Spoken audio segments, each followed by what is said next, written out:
అవని అమ్మవారి మీద భారం వేసి అక్షయ ప్రాణాలను పెలంగా పెట్టడం అంత మంచిది కాదు అని పెద్దిరాజు చెప్తూ ఉంటాడు. అన్నయ్య, మీరెవరూ కూడా కంగారు పడకండి. నా కూతురు అక్షయ్ మీద అమ్మవారి ఆపుదల ఎంతవరకు ఉందో నేను తెలుసుకుంటాను.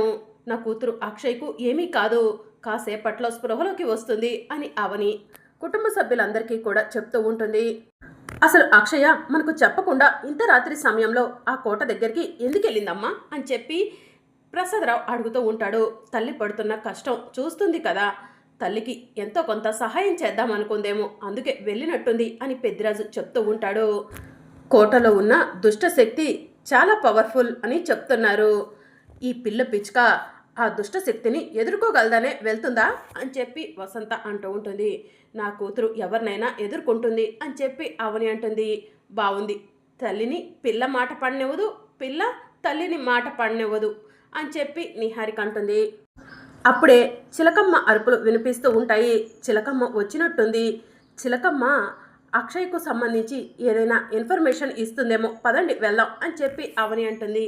ఇక అందరూ కలిసి హాల్లోకి వస్తారు. చిలకమ్మ నోటిలో ఉంగరం ఉంటుంది. చిలకమ్మ, ఈ ఉంగరం ఏంటి, ఎక్కడి నుంచి తీసుకొచ్చావు అని అవని అడుగుతూ ఉంటుంది.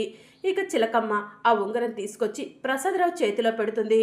నానా, ఏంటి ఆ ఉంగరం మీ చేతిలో? చిలకమ్మ ఎందుకు ఆ ఉంగరాన్ని పెట్టింది అని శ్రీకర్ అడుగుతూ ఉంటాడు. ఇక ప్రసాదరావు ఎమోషనల్ అవుతూ ఏడుస్తూ, ఈ ఉంగరం పెళ్లి రోజు బహుమతిగా మీ అమ్మకు నేను ఇచ్చానురా అని చెప్పి ప్రసాదరావు చెప్తూ ఉంటాడు. ఇది మా ప్రేమకు గుర్తురా, మా బంధానికి చిహ్నంరా అని ప్రసాదరావు బాధపడుతూ ఉంటాడు. చిలకమ్మ ఉంగరం తీసుకొచ్చి మీ చేతిలో పెట్టిందంటే అత్తయ్య సేఫ్గా ఉన్నానని మీకు తెలియజేయడం కోసమే ఉంగరాన్ని చిలకమ్మకిచ్చి పంపించినట్టుంది మోయ అని చెప్పి అవని చెప్తూ ఉంటుంది. అవునమ్మా, నువ్వు చెప్పింది కరెక్టే అని ప్రసాదరావు చెప్తూ ఉంటాడు. ఇక చిలకమ్మ అక్కడి నుంచి ఎగిరిపోతుంది. నేను నా వేద ఎక్కడ ఉందో తెలుసుకున్నాను కాబట్టి నా వేద దగ్గరికి వెళ్తాను.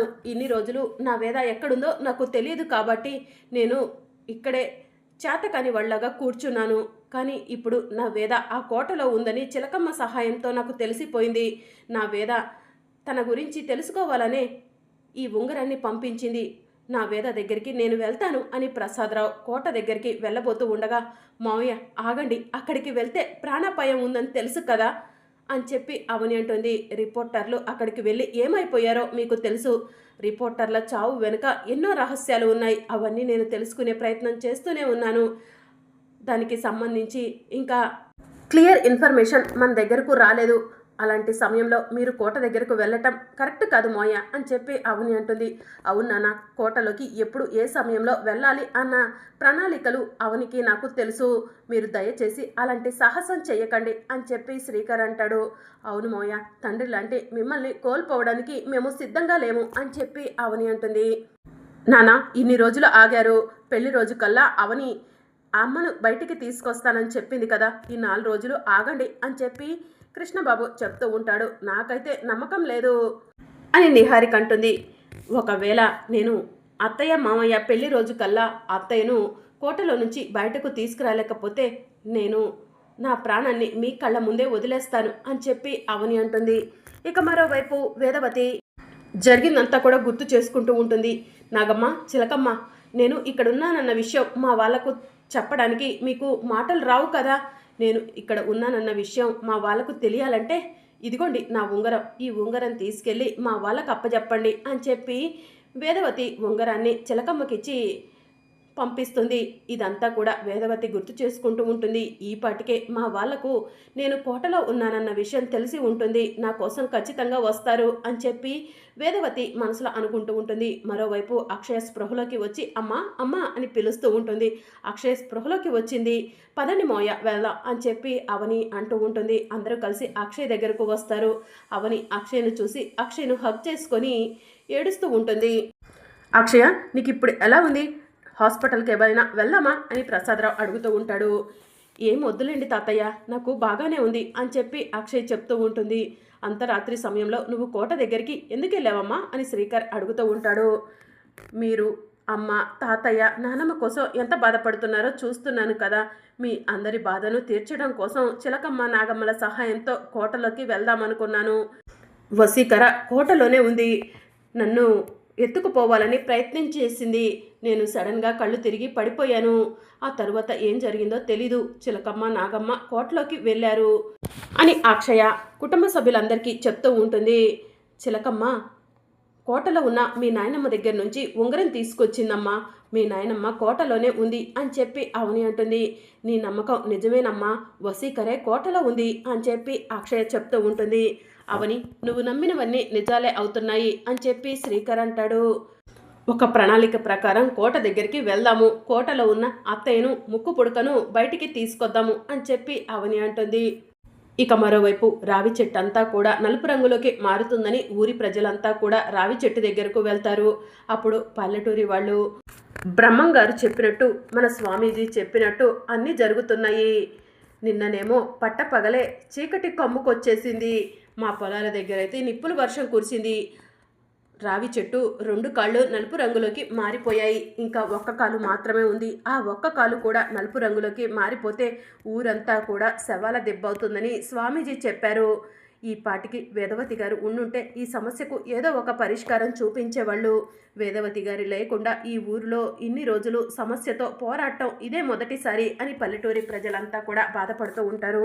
అప్పుడే జగన్నాథం తన మనవణ్ణి తీసుకొని రావి చెట్టు దగ్గరకు వస్తాడు. ఇదే మన దేవుడి చెట్టు, రావి చెట్టు అని జగన్నాథం తన మనవడు రవీంద్రకు చెప్తూ ఉంటాడు. ఎవరి స్మార్ట్ బాయ్ అని కృష్ణబాబు రవీంద్రను చూసి అడుగుతూ ఉంటాడు.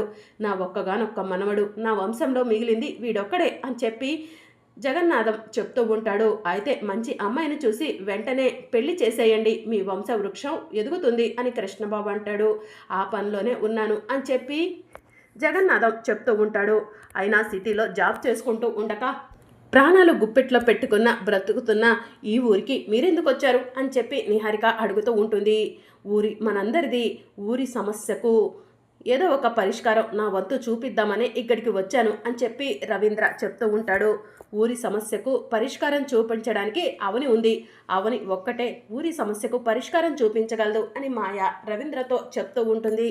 అవని గారు, మీ గురించి తాతయ్య చాలానే చెప్పారు.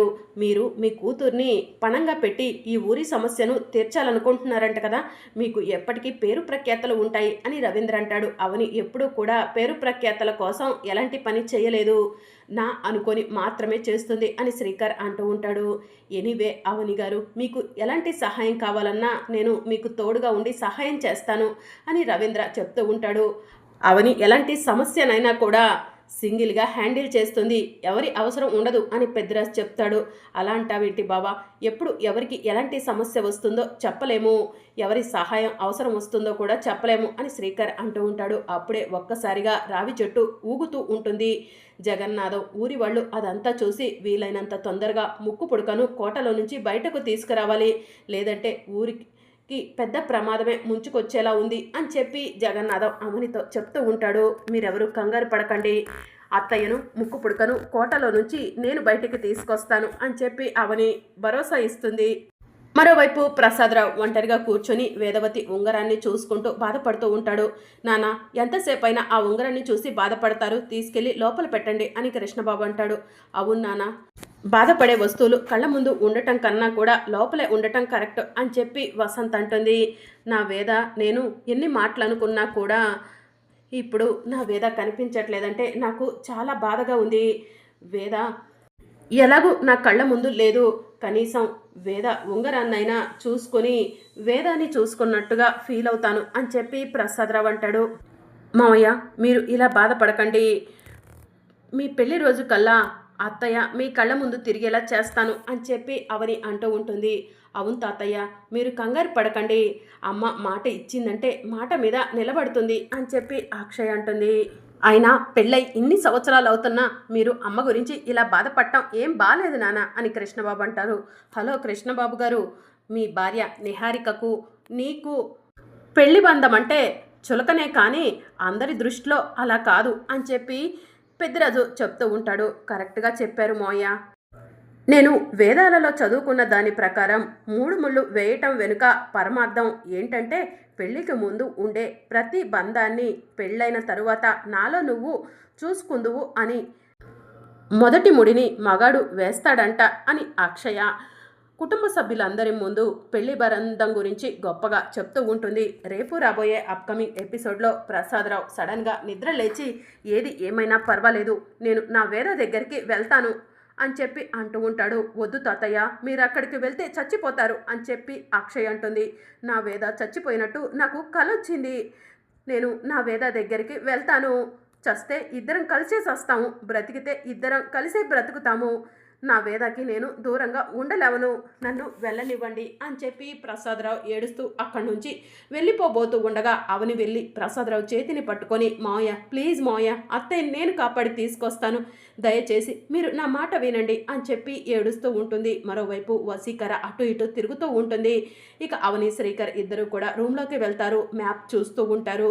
బావా, మనం కోటలోకి ప్రవేశించడానికి ఉన్న ఒకే ఒక్క అవకాశం ఇదే దారి, ఈ దారిలో నుంచి మాత్రమే మనం కోటలోకి వెళ్ళగలము, మనం అనుకున్నది సాధించగలం అని అవని శ్రీకర్ ఇద్దరు కూడా సీక్రెట్గా ఏదో మాట్లాడుకుంటూ ఉంటారు. అదంతా మనకు వినిపించదు. మరి అప్కమింగ్ ఎపిసోడ్లో ఏం జరగనుందో తెలుసుకోవాలనుకుంటున్నారా? అయితే ఛానల్ను సబ్స్క్రైబ్ చేసుకోండి.